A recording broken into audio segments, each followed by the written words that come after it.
जलंधर बस, अब और अधिक नहीं सुना जाता। अपनी मन मानी को नियंत्रण में रख, अपनी इच्छा और कामना पर भी नियंत्रण रख जलंधर। पार्वती तेरी माता के समान है, उनके विषय में ऐसे विचार लाना घोर पाप है। उनके बस बस गुरु बस, बहुत हुआ।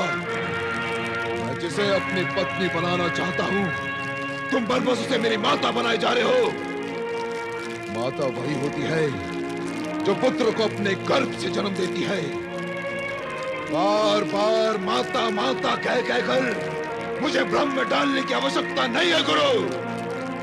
मैं यहाँ माता का पुत्र बनने की कामना लेकर नहीं आया हूँ, मैं तो यहाँ पार्वती का पति बनने की इच्छा लेकर आया हूँ। और उसके प्राप्ति के इस अभियान में तुम्हें मेरा साथ देना ही होगा गुरु। नहीं, नहीं। ऐसे पाप कर्म में मैं तुम्हारा सहभागी कदापि नहीं बनूंगा।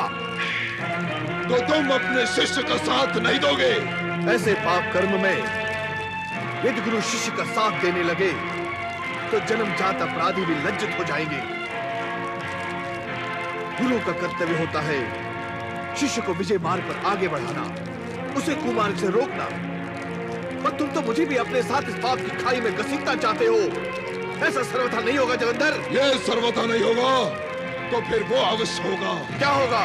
मैं तुम्हें दैत्य गुरु के पद और घरों से वंचित कर दूंगा और जगत के समस्त असुरों को बुलाकर उनसे ये कहूंगा कि दैत्य गुरु शुक्राचार्य दैत्य शत्रु बन चुके हैं, इसलिए उनकी आज्ञा न मानकर उनका बहिष्कार करो।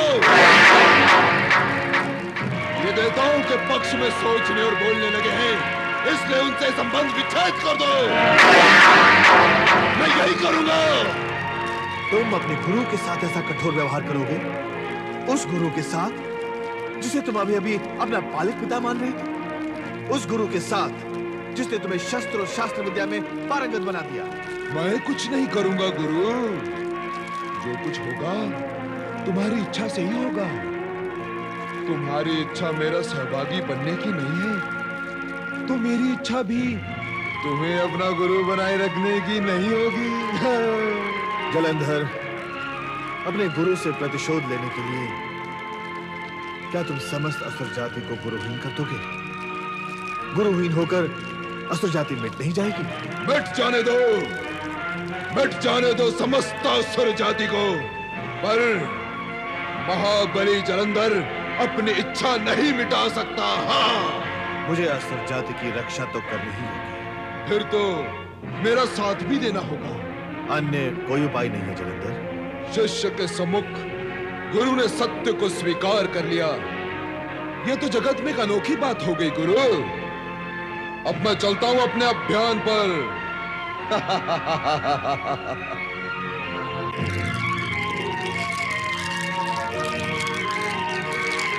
ये आपने मुझे किस धर्म संकट में डाल दिया शिव शंकर? तुम्हारी इस दीर्घ मुस्कान का क्या कारण है देवी?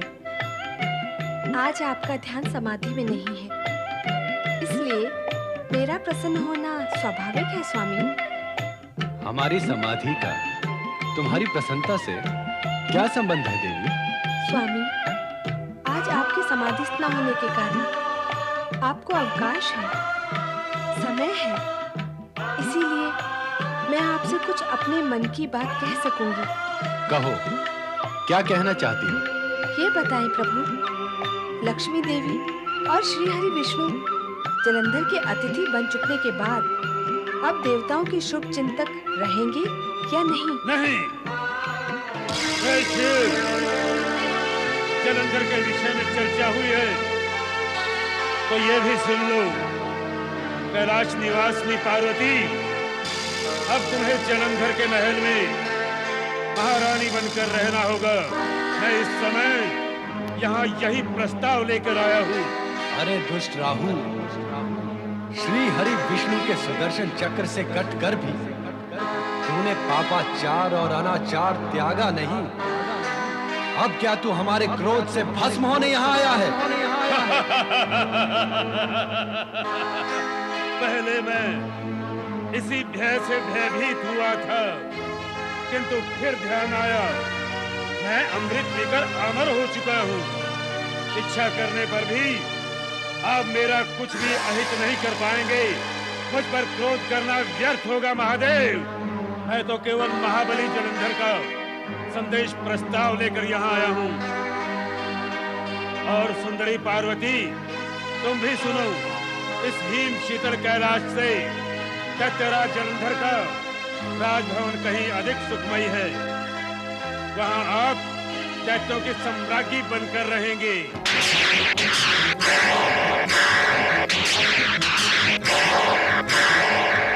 जलंधर का ये घृणित प्रस्ताव हमारे सामने रखकर तुमने हमारे क्रोध को जागृत कर दिया है राहु। अब जाकर दुष्ट जलंधर से कहना कि ये विचार त्याग दे, अन्यथा हमारे क्रोध का भाजन बनेगा, जिसका परिणाम महाभयंकर होगा। और वो होगा केवल जलंधर का अंत। ये तो समय बताएगा महादेव कि किसका अंत होगा।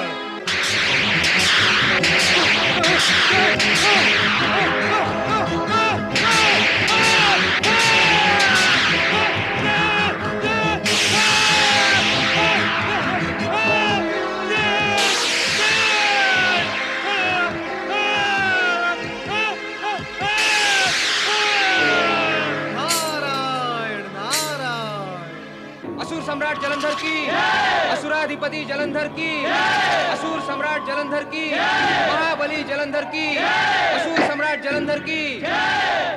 महाबली, मेरी रक्षा करो महाबली, मुझे बचाओ महाबली,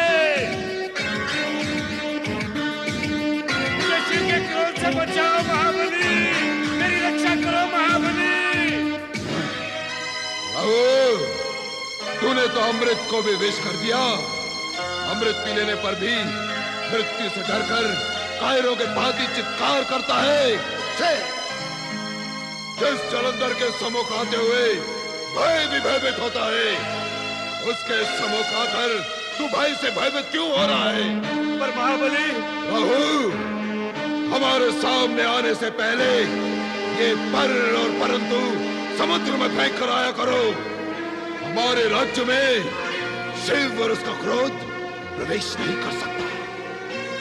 अब कहो, क्या समाचार लाए हो? महाबली, मैंने जब आपका प्रस्ताव वहां सुनाया तो शिव पार्वती दोनों ने सुनकर रुद्र रूप दिखाया और आपके प्रस्ताव को ठुकराकर क्रोधाग्नि मेरे पीछे छोड़ दी। मेरा विचार है कि आप पार्वती को पाने का विचार ही त्याग दें। हम क्या एक भयभीत और कायर के विचार से कार्य करेंगे? दुर्बुद्धि! विचार तो बलवान का माना जाता है, कायर का नहीं। हमें मंत्रणा देने की धृष्टता तो स्वयं गुरु शुक्राचार्य भी नहीं करते। तो तूने इतना साहस कैसे जुटा लिया कि हमें विचार पर विचार करने की मंत्रणा दे?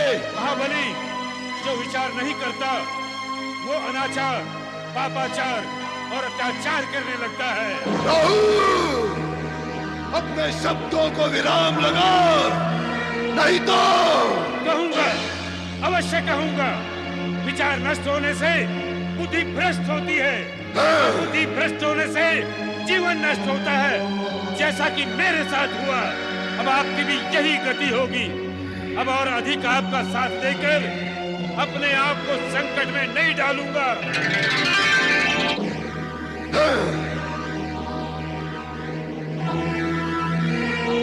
सेनापति, आप क्या करें महाबली?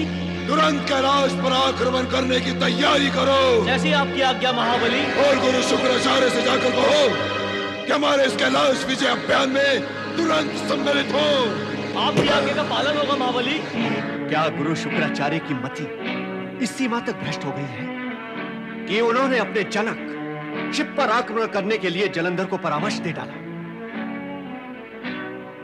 ऐसा करके समूची असुर जाति के लिए उन्होंने शिवकोप को आमंत्रित नहीं किया है। देवराज, दुष्ट प्रकृति का प्राणी जब दुष्कर्म करता है तो यह जानकर या मानकर नहीं करता कि वो कुछ अनुचित कर रहा है। उसका अहंकार उसके विवेक पर चढ़ बैठता है और फिर वो उचित और अनुचित के ज्ञान और अंतर से दूर निकलकर यही सोचता है कि जो कुछ कर रहा है ठीक ही कर रहा है। ऐसी ही गति जलंधर की है। अर्थात अब शिवकोप से न तो शुक्राचार्य बच सकेंगे और ना ही जलंधर।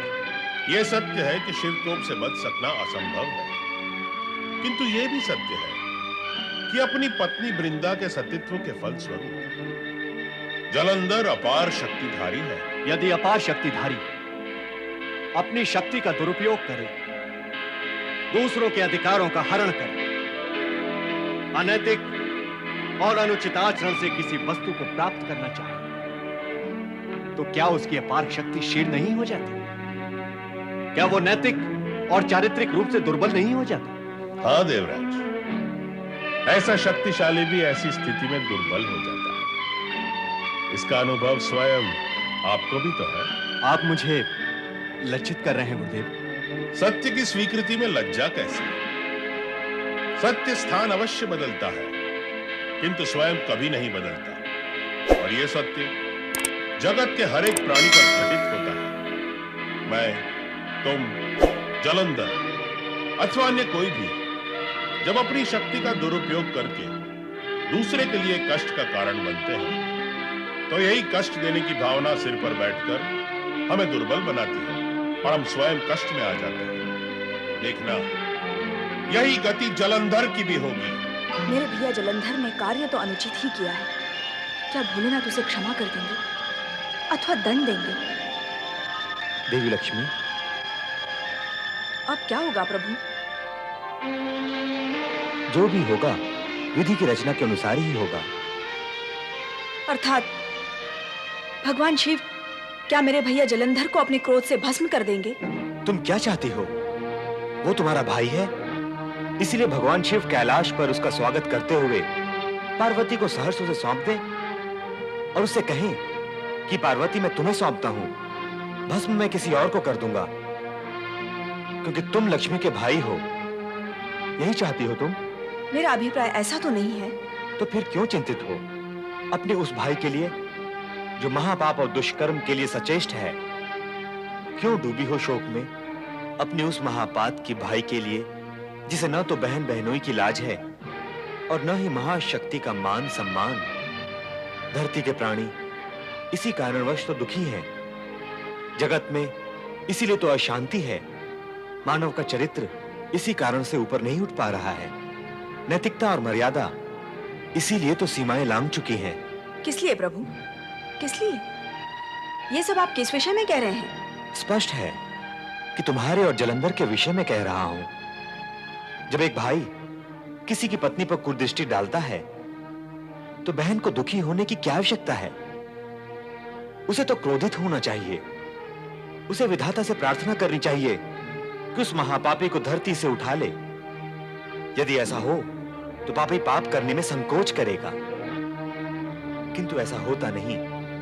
जब ऐसा नहीं होता तो किसी की बहन, पत्नी और पुत्री पर कुदृष्टि डालने वाला अपने बहन और संबंधी के मौन को अपने कुकर्म की सहमति मानकर प्रोत्साहित होता है और आगे चलकर प्रोत्साहन का यही मार्ग प्रकृति के संकेत पर मृत्युलोक की ओर मुड़ जाता है। नहीं प्रभु, नहीं।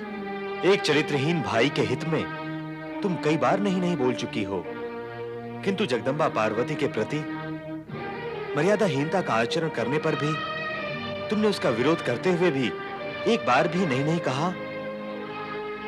तुमने जलंधर को एक बार भी रोका टोका नहीं कि माता के समान पूज्य पार्वती के प्रति अपवित्र विचार न करे।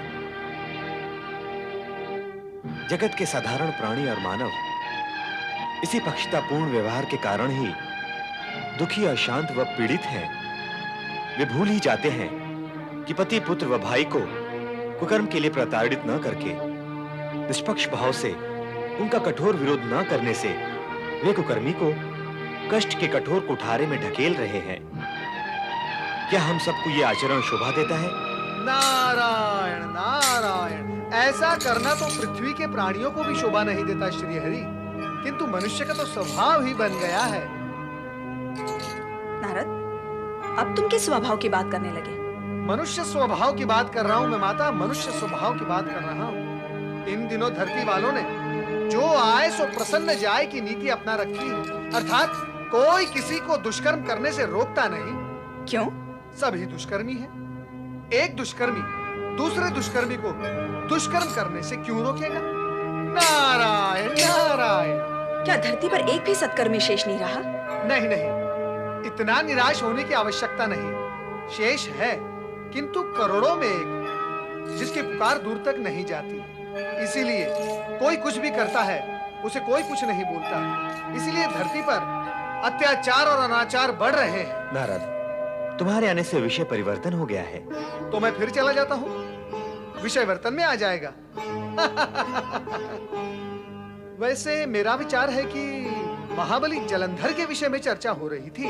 हाँ नारद, देवी लक्ष्मी इसीलिए चिंतित है कि कहीं भगवान भोलेनाथ जलंधर को भस्म ना कर दें।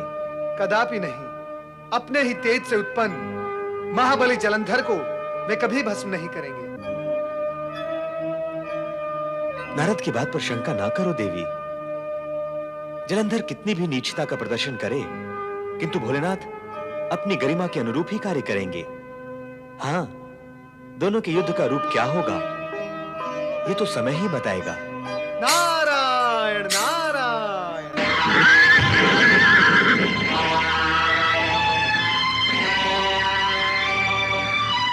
जलंधर की जय।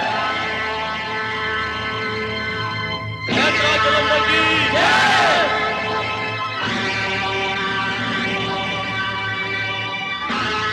जलंधर की जय। जलंधर की।